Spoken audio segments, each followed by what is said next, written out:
Welcome to the NBA playoff edition of C4 Sports, and I'm C4, your host. This NBA postseason has been full of surprises and intrigue. The injury bug has hit almost every team in the playoffs. Let's talk about it. First, we'll start by talking about the Cleveland Cavaliers. The Cleveland Cavaliers are having real trouble with those youngsters from Toronto. The Cavaliers barely have a 3-2 lead on the Raptors. Correct? But hopefully they'll decide to play like grown men and finish this series Friday. I know this sounds really harsh, but the Cavaliers are playing against children.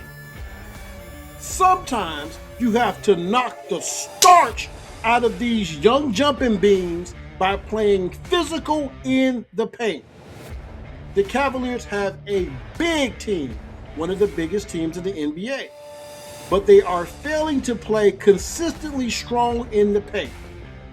If they decide to play strong in the paint, this series should be over with Friday and they should never see a Game 7. The Detroit Pistons are attempting to release themselves from the trance that the Magic had on them. I mean, the Pistons are the number 1 seed in the East, and they're allowing the number 8 seed, Magic, to dictate the rules of engagement. Just like the Cavaliers, Jalen Duren needs to play strong in the paint, and he needs to elbow Wendell Carter in the mouth on his way to the basket. No disrespect to Mr. Carter, but Mr. Carter is way too light in the ass to stop Duren in the paint if Duren does not want to be stopped. Duren needs to play strong in the paint, play like a man, exhibit your power, and make the Magic pay in the paint. If you can do this, then the Pistons can get back in the series. The young Rockets are feeling confident versus the Lakers. The Rockets, they've staved off elimination twice. Can they do it again? I really don't think they can, because I think the old man, LeBron, I think he's going to summons his younger self. And I think he's going to come up with enough for just one more game to rid himself of these pesky little Houston Rockets. He knows that he can't allow the baby Rockets to get to a Game 7. He knows that. Thor has blocked out the Suns and have moved on to the next round. The Thunder are watching players fall like flies throughout the league, and they understand the importance of finishing their opponents swiftly and promptly as they deal with their own injury issues. The Knicks have seemed to come back to life against the little toddler Hawks.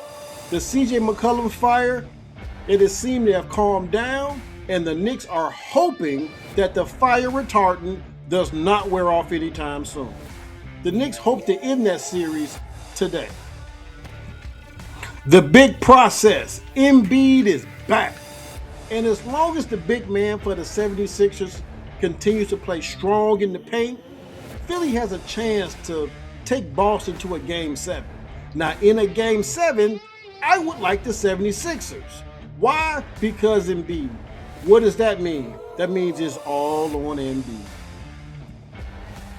Ant-Man is injured, and the Timberwolves in his absence have allowed the Nuggets to get back in this series.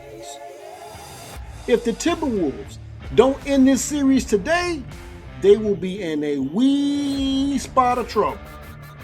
I think they'll get it done. I'm picking the Timberwolves to win today. Now it's time to talk about the NFL draft. My Bears,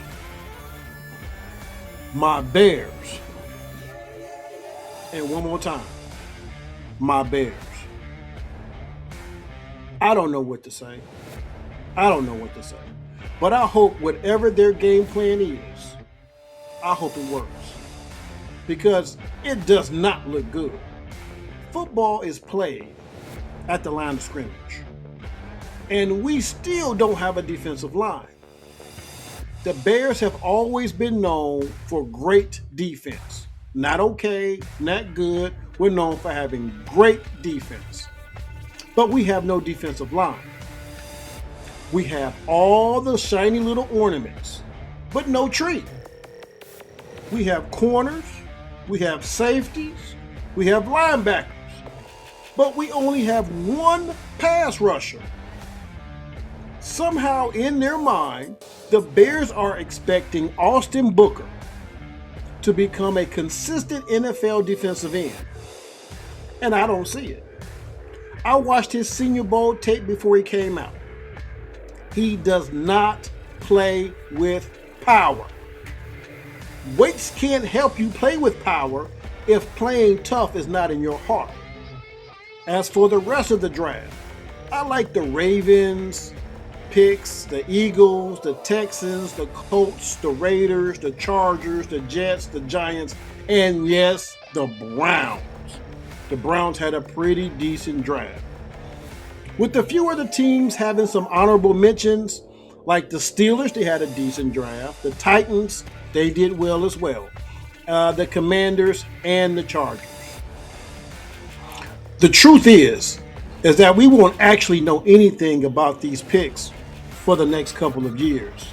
That's when you can really actually judge this year's picks. But to all those young men who got drafted, and to all the undrafted free agents that have been invited to teams, best of luck, gentlemen.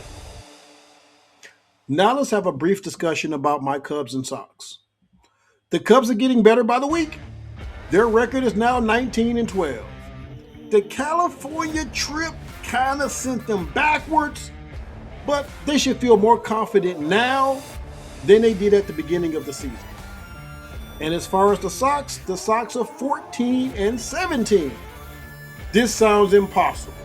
I don't know what to do about this. To think about it, the Sox have a real viable, real baseball team. Think about this as well.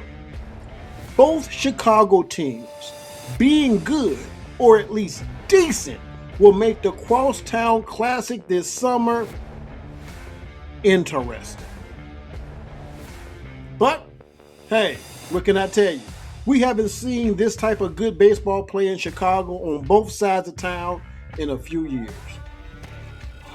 Now, there's no real WNBA news except for the preseason has started and that Angel Reese has been traded to the Atlanta Dream. I think this is a great trade for the Sky. Angel Reese, she doesn't shoot the ball well enough to pair with Carmela Cardoso. In return, the Sky get 2 first-round picks and a swappable second in the future draft. The Sky need outside shooting to kind of relieve the pressure on Cardoso and her post play. Angel, she spent more time modeling than she did working on her jump shot.